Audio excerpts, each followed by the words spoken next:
sorry, what's Colin tell us about it? That's what?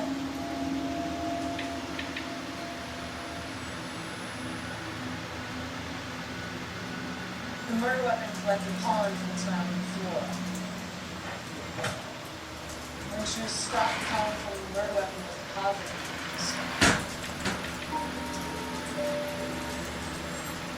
Martinelli boards and SMU back. The pollen and silk will show traces of complex chemicals. They go right into the marsh and chemical. Any more?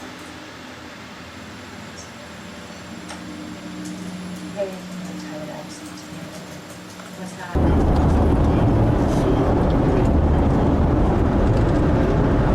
Well, it's August 24th, Friday. Tomorrow is opening day of Archery Elk season. I just left Falcon and towards Colorado Springs. I'm going to go meet with my buddy Ron up there in Cottonwood Pass. So it's about a 3-hour drive from here. And I'll probably film a little bit on the way there. It's kind of tough though by myself. So anyways, we'll be back at you later. And hopefully we'll see some tomorrow on opening day. So here comes the big metropolis of Florissant. It's got the fossil beds. We haven't been to those quite yet. But recently we've been coming up here hiking in this area. And kicking around the idea of maybe picking up a small piece of land, a couple acres, build a cabin on it, or maybe just put a camper on it. It's a lot of fun up here. There's the South Platte River runs up about 10 miles north of us. Has some really great fly fishing. Hiking and scenery is pretty awesome, but yet it's still rolling hills enough to where it's not gonna kill the average person trying to walk around. So, anyways, we're gonna blow through town here real quick. It's only about 2 blocks long, and then we'll be heading down further down. We're probably about an hour and a half out. Well, just came over Wilkerson's Pass. Come down through a pretty large valley before we get to another set of mountains. Coming up about 20 minutes or so from Buena Vista, maybe 30. And I got a long, windy road to get up to Cottonwood Pass. But just thought I'd give you a little bit of a look of mountain range coming up. Some of the mountains out in front of us is the Buffalo Peaks, Area 49, where I was actually hoping to be hunting this year, but unfortunately my buddy John wasn't able to make it back up here, so we had to change plans. So, anyways, it's about, try and get a zoom in on that and see if we can. Still a bit hazy, cloud cover, a little overcast today. Didn't really get much rain though. Okay, we're actually at the Cottonwood Pass Road now.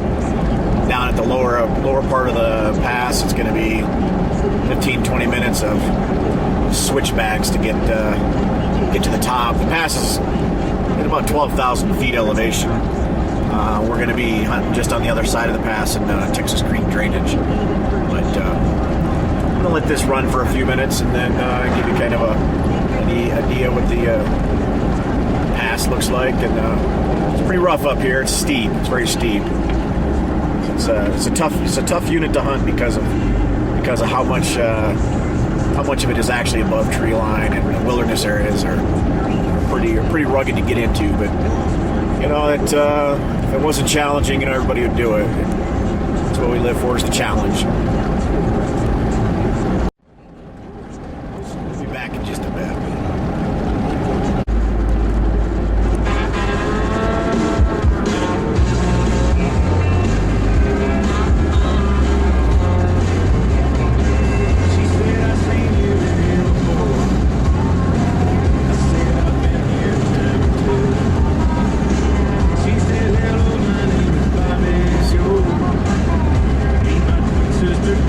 We got some storms up on top. I'm hoping not to get wet tonight, but I would like to get a look around before it actually gets pitch black dark. May not happen. It takes a little while to get up this pass.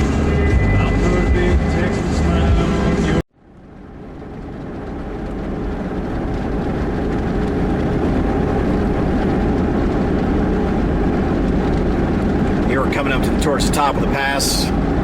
We'll actually be coming up above tree line here in the next couple of turns. Tree line is between 11 and 12,000 feet. This will be a couple of switchbacks, and then we'll be at the very top. And I'm going to try to get my stuff together fairly quickly to get up and over a ridge line to look down into the Texas Creek drainage.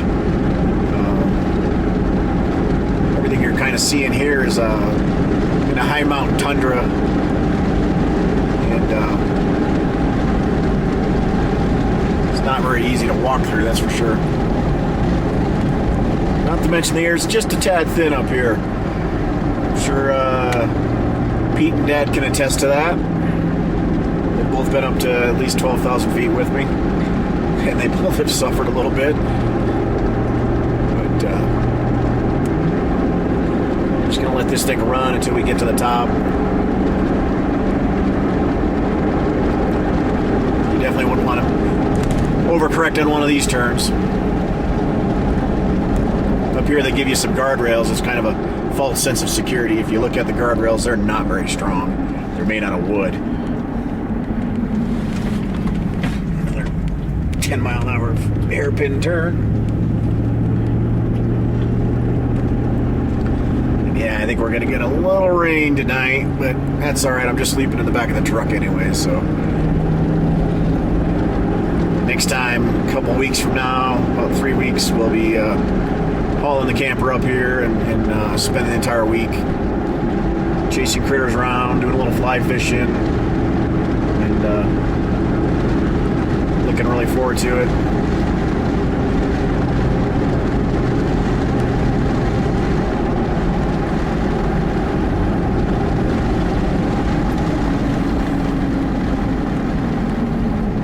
So here's area 49, or sorry, 55.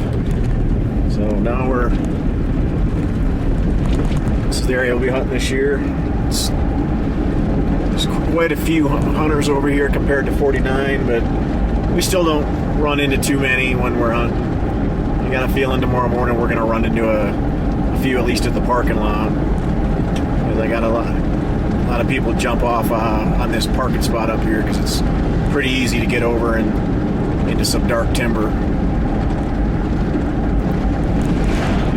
Road's not really all that wide enough for 2 rigs. Anyways, we'll be back at you here in just a little bit. Well, there's the first elk of the season we can see. There's 2 of them over there. Tomorrow morning's opening morning. There's actually a 3rd one right down in here somewhere. I saw these 2 up here. Can't tell what they are. They're a pretty good distance off. But they're feeding. It's about 7:45. We plan on being in here tomorrow morning and hunting this bull. They'll probably drift back down into that dark timber, and we're going to come in from down to the left. And it's a pretty steep drop down into there, but we're gonna make it happen, and we'll swing around into that bowl over there and try to maybe get on them. They're not talking much yet. It's too early, but well, again, like I say, we'll give it a whirl. Yep, here it is, opening morning. We're running a little late as usual. We're up on Cottonwood Pass. We know there's probably at least about 4 other hunters back in there. But I did see a total of 5 elk last night, so we're gonna head in anyway and slip down into the dark timber. We gotta head up over this ridge here. I'm sure my brother Pete remembers this one, first year ever hunting out here. That hill don't look very big, but when you're at 12,000 feet, it's huge. So, anyways, we'll be back at you here shortly.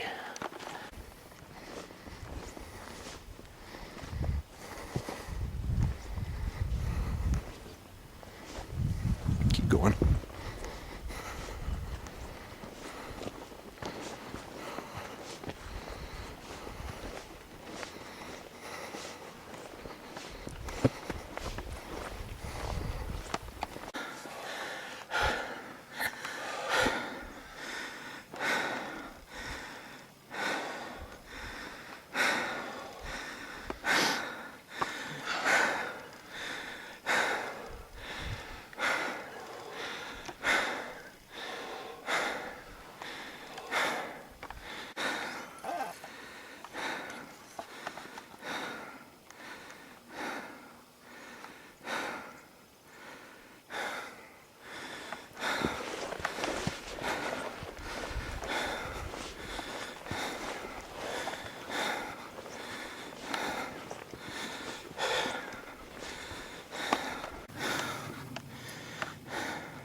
haven't seen anything yet this morning.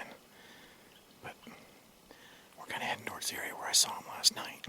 It's going to take us about an hour to get there, if we make it all the way up that hill.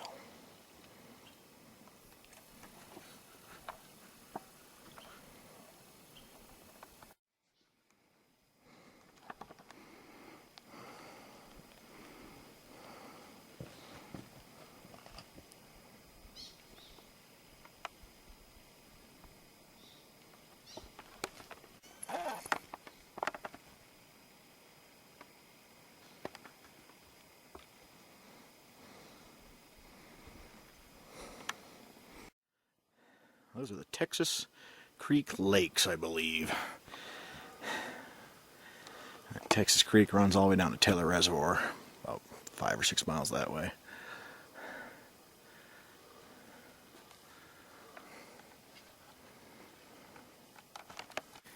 Well, Kathy and I were talking about maybe getting a cabin up in the woods. I found myself a little fixer-upper here, up where we're getting ready to go hunting. It even comes with its own wood stove. You know, maybe a few curtains, a little roofing material. Yeah, it could work.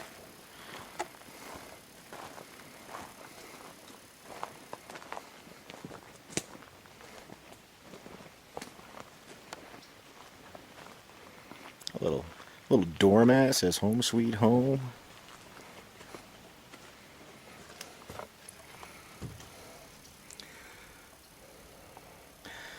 There's a mine that's a couple miles up, higher up from us.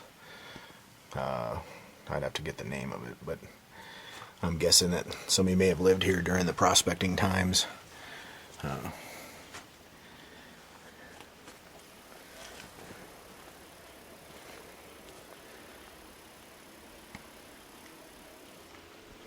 Anyways, we're going to get on with our hunt.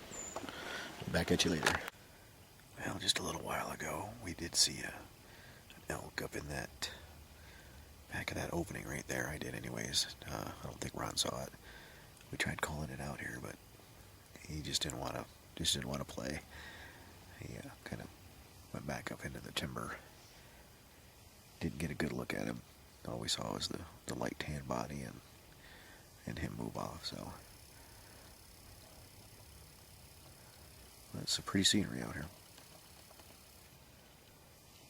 We're probably at about 10,500 feet or so.